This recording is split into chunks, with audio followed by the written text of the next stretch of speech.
Good evening, good afternoon, everyone. Welcome to this is the sixth episode of Chats with Chambers, Chats, and like I always say at the beginning of every episode, I really want to I want this podcast to be about having to bring on people who mean a lot to me, and that I think will have a nice impact on the world. Our guest today is she's a new mom, someone that I've spent a lot of time with, and someone that I think could maybe bring a lot of value to you guys. This is the guest today is my sister, Carly Chambriello. Hey, what's up? Hey, it's Carly Beeman. Oh, Carly Beeman. I forgot. That's right. You're married. That's crazy. Well, I think I do that because we spent like a lot of time together growing up, so I forgot. Yeah. So, Right. first of all, thanks for being here. Yeah, thanks for having me. Hope So- it brings some value. Yeah, there's a lot of points that I would like to touch on today. Okay. First off, something that I was thinking about upstairs was that you're somebody that I know that has kept a lot of their friends throughout elementary school. Like, you have a group of friends that you continue to share your life with that you've met when you were like a young kid. How does that work? Like, why did you decide to keep your friends that you've had all your life? I think that it's, as you get older, it's hard to maintain relationships, and I think if it's a friendship that's important to you, you put the effort in to have conversations with that friend on a regular basis or hang out with that person. I think as you get married and have kids, it gets harder and harder. But, I keep friends around that make me feel like, I don't know, you're going to have to edit this. Yeah, no, You're gonna have to edit no, this. no, but I'm saying, like, as you evolve, Yeah, I definitely have removed people from my life that I don't feel like that's what I was are trying to get just- to. Yeah, that you lose touch with because you grow apart. You have different interests and different paths with marriage and kids and stuff, and you just grow apart, and that's okay. It's fine. I have friends that I talk to every day, and I have friends that I don't talk to for months, but when I see them, you pick back up where you left off, and nothing's changed. I have friends that live in all different states for the most part. All my really close friends don't live where I live, but we see each other over the holidays and whenever they're home, and we try and make it work. Yeah. Yeah, like, and as you get into certain aspects of your life, there's certain friends where you're like, it either works or it doesn't work, right? Yeah. Like, yeah, I think that's what I'm trying to say. Yeah, I think I try to put the effort in when I have, I like to pick up the phone and call someone if I'm in the car or if after my son goes to bed or whatever. I try and make that time to connect with friends if I can, or earlier in the morning or Yeah. whenever, but it's not easy. Have you always seen yourself being a mother? Like, when you were younger, was that something that you always wanted? Like, was that a big thing for you to be a mom? Yeah, I don't think I really thought that hard about it until after I got married. You play with babies and dolls when you're a kid, and you play like you're a mom when you're playing with your toys and stuff, but I don't think I've ever really thought it through until it actually happened. So you became a mom a year and a half ago. Like a year and a month. Like a year ago. And because I know before you have kids, I think you have a vision in your head of what it's going to be like. What it is raising a son and having a kid. Was it everything that you thought it was going to be, or is it not at all what you thought it was going to be? I think I just went into it like not knowing what to. I had an idea of what it was like because I have, my sister-in-law who has 2 young kids, and I have some friends that have kids that I'm very close with, but no, you don't know what to expect, and everyone's experience is very different, so you just I think it was better that I didn't know a lot, because I think if I did, I would have worked myself up with anxiety and stress leading up to it, and it's really hard. It's like the hardest but best thing ever is the probably best way to describe it. But no, I didn't really know what to. I had an idea in my head of what I thought, but it's totally not what I thought it was at Yeah. all. Like, And sometimes I think that's how I think a lot of things in life are like that. yeah. And you also work a full-time job while you're trying to balance your life at home, right? Like, Yeah. what do you do as a full-time job? Right now I'm a marketing consultant, so I freelance for a bunch of different clients doing social media marketing and other digital marketing. I try and consult because it works with my lifestyle and it allows me to work when it's convenient for me, but I think it's worked well for the past year, but now I'm starting to realize that it's hard. Yeah. It's definitely hard. And so just listening to you talk, so what you do basically is you run a lot of the social media accounts for, like different brands and like different sorts of corporations. Mm-hmm.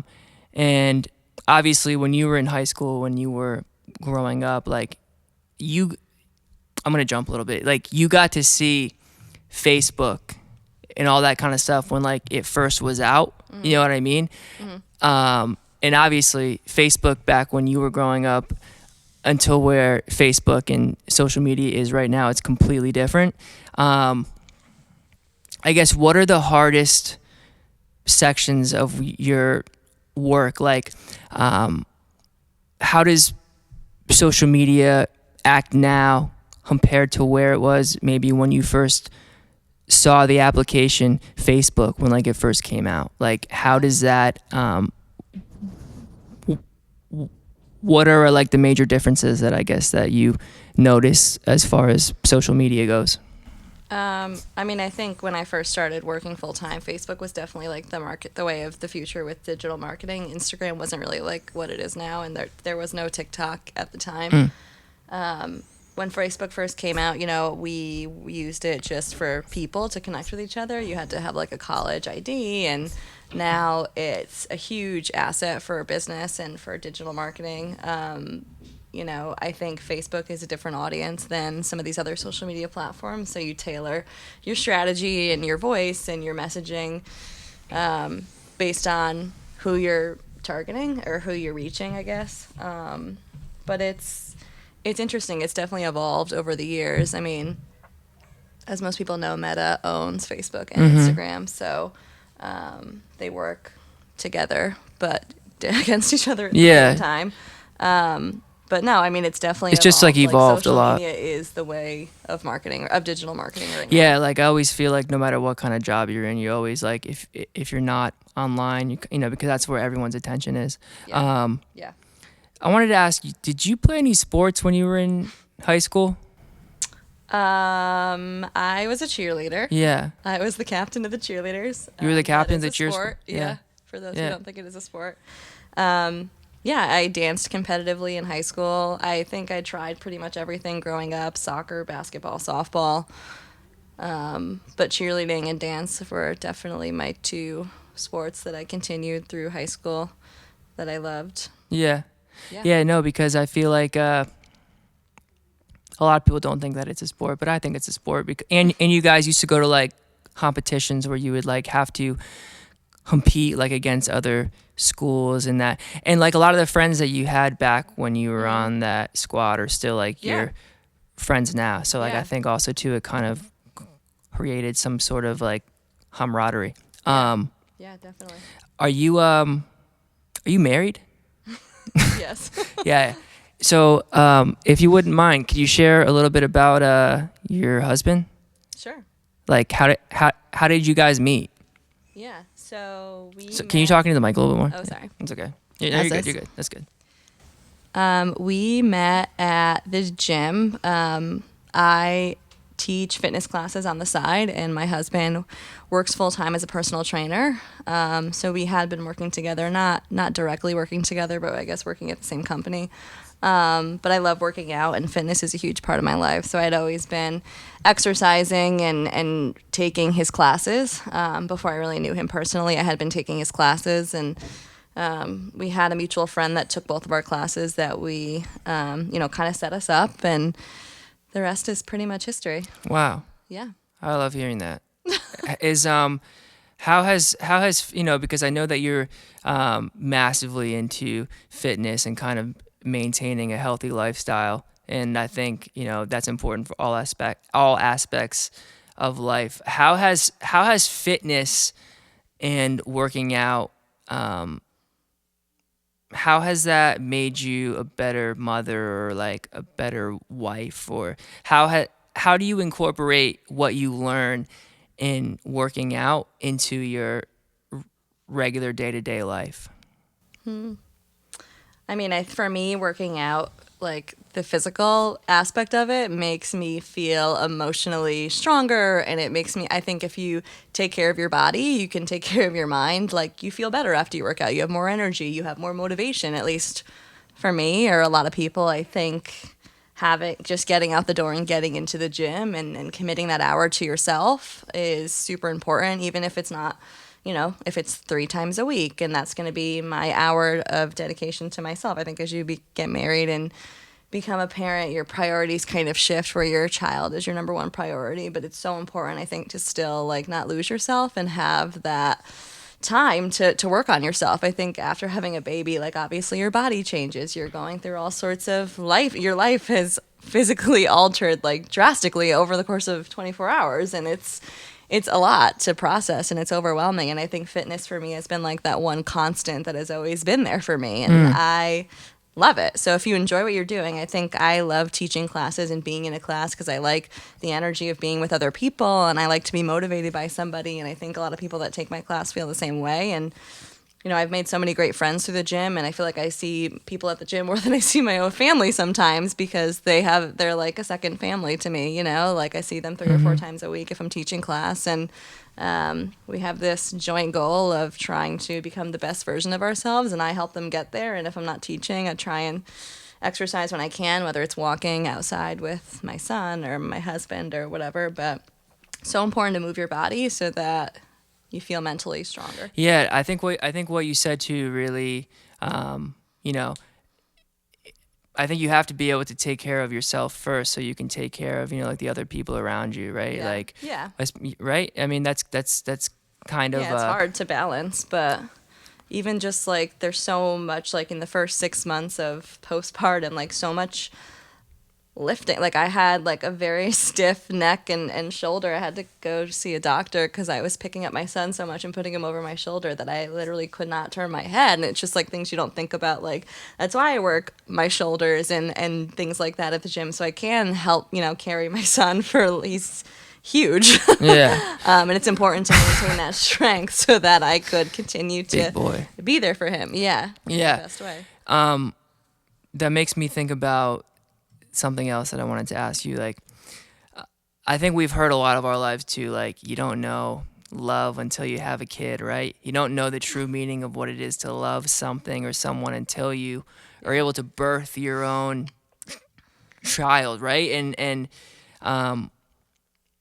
like how much has your outlook on relationships and mothers and sons and mothers and daughters, like how has your outlook on parenting and how you view other kids that have moms, how has that shifted, I guess, since you had your own son? What do you mean? Like, I think before you have a child, I think like you think that the meaning of what it means to. Oh, yeah. Yeah, how has having a son like affected your relationship with like with your husband? Has it affected your relationship with your parents? Has it affected like how has it Yeah. how has it affected you? Sorry, that's a lot. It's a loaded question. I think that it is the hardest job in the world, being a mom.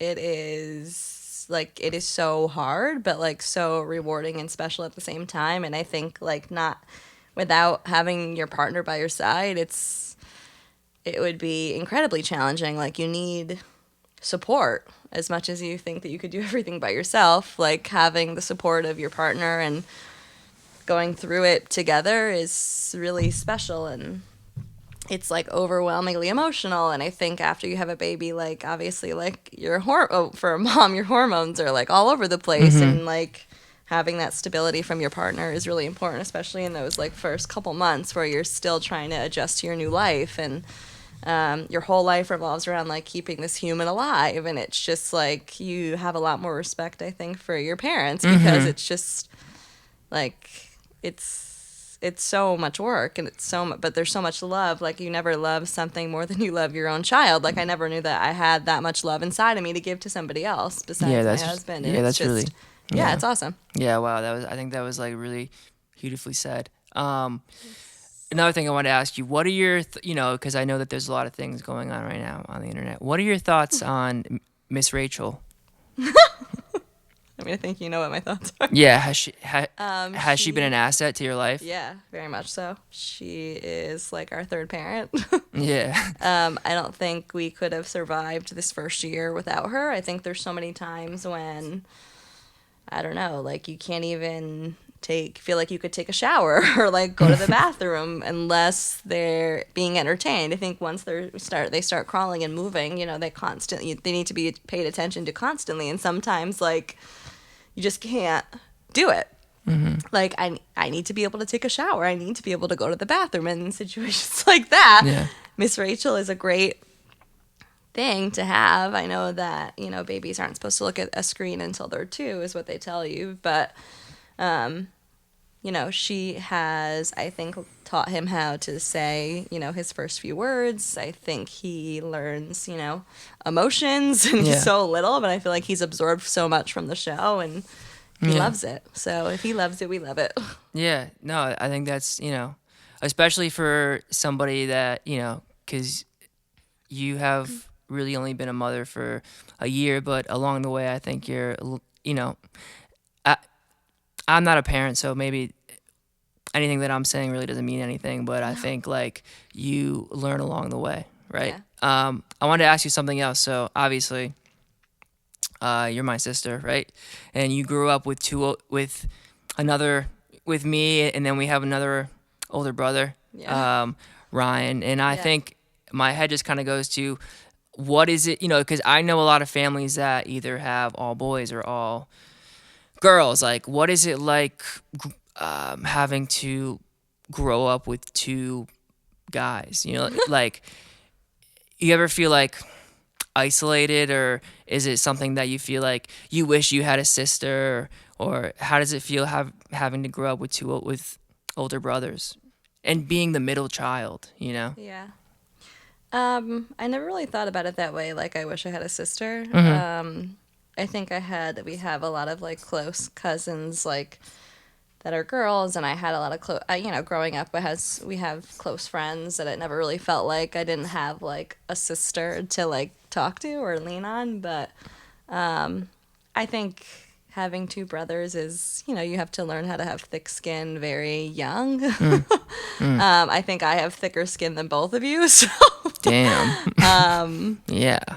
But I think we were so close in age that we fought a lot, but now like we're so close, so it's so great. But yeah, I mean, it was definitely like a lot of roughhousing and violence, I guess. Violence. Yeah, no, not like violence, but like Ryan would zip me up in a suitcase and push me down the stairs. Yeah. Oh my God. Yeah. Wow. You were there too. I think I remember that. You were watching. I remember that a little bit. Yeah. Good times. That was good stuff. Yeah. That's what happens when you have 2 brothers. Yeah. Well, I just, thank you for being here.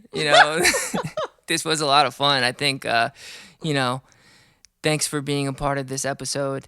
And, I think I really was able to ask you almost everything that I feel like I wanted to. And, thank you for sharing things that you've learned as a new mother, and kind of, like about your life and really what it takes. And you want to meet your son? Sure. You want to? Yeah. You want to bring him on? Yeah, go get him down. Okay. Yeah, go get him down. All right. I don't have any sponsors, so I can't, there's nothing to say here. Just wait it out for a little bit.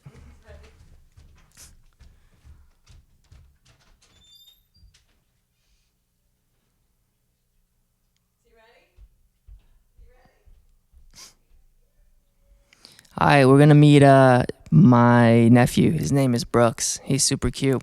I don't know how long he'll want to stay on here. You know, he's a little antsy. He's at that age, you know. He's antsy. He's so cute. He eats rice, carrots. He loves Miss Rachel. He's just a good boy.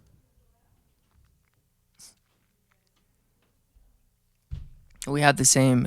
We have the same hat. He's got this hat too. Oh, thinky, pinky, pinky. Dubba, dubba, dubba, dubba, dubba. Hi, hi. Do you want to be interviewed? Introducing Do Brooksy. you want to? Hello. Hi, Brooksy. Hi. Can you say hello? Hi. Can you say Hello. Oh no, he doesn't. Yeah, no. Okay, no headphones for Brooks. Okay. Brooks, we just wanted to say hi. Thanks for coming on. He waved to Can everybody. you say hi? Wave to Uncle Al. Boop, bop, bop, Can bop, you bop, tell bop. everyone how you say dada? Can you say dada? Dada, Da da da da dada, dada, da da dada, dada. da da da. What do you? You're not gonna show off Can any you of say your skills? mama, mama? Brooks, where's your head? Where's your head? Where's your head? No. Where's your head? Want to show everyone? Oh, there's your head. Yay! One skill. Can we, row, row, row your boat gently down the stream, merrily, merrily, merrily, merrily. Do you maybe that? I don't know the ones. Right? Yeah. Brooks is 1 year's 1.5. How many months? Yeah. 1 year, 1 month. 1 year, 1 month. Who are you talking to? Dada? Dada? Say, Dada? Can you say mama? Mama? Mama? No. We just wanted to meet you, and yeah, that if you're happy and you know, yeah. What does Uncle Al say that makes you laugh? Pinky. Peekaboo. Who's that? There's too That's much to Grandpa's look at. posters. Well, Brooks, hi. We just wanted to say thanks for coming down. He's knock knock. Hello. You know, Wanna we sing a spoke song? about how you love Miss Rachel and the things you like to eat, and you're just the best. You're his favorite person. Hello. I know the headphones are new. The headphones are new. So. Okay. The claw. The claw? Okay, I know. Okay. Okay. Okay. Well, listen. Can you just wave to everyone and say bye? Bye bye. Bye bye. Say bye bye. Bye. Bye. Say bye. Thanks, everybody. Say thanks for listening. Thanks for listening. Mwah. Mwah. Mwah. Okay. Okay. Yeah, wave to the camera. Say bye. Bye. Good job. Bye.